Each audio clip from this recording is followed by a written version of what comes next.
moja kamarátka Táňa, s ktorou hrám badminton, je moja badmintonová dvojička, tak ona vyrástla tuto na Benediktyho. A pre mňa, že táto zóna bola taká, že desivá, hej? Lebo vlastne ona bola za hradbou tej Nitnej a tu boli tie domy z tých 50. rokov, tieto tmavé, čierne. A tie vnútrobloky, že sa mi to vždy zdali také tie tajomné zóny, kde viem, že to boli armádne byty a vlastne som nemala k tomuto miestu ja nikdy taký že pozitívny vzťah, keď som bola menšia, skôr mi prišiel taký nepoznaný a strašidelný. A potom paradox bol, že keď som sa sem nasťahovala, tak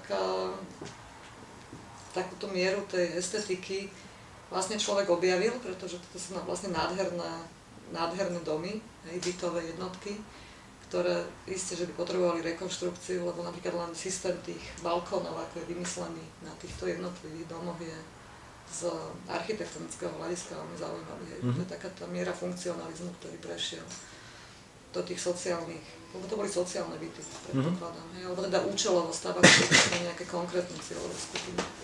Teda armáda tu bola určite.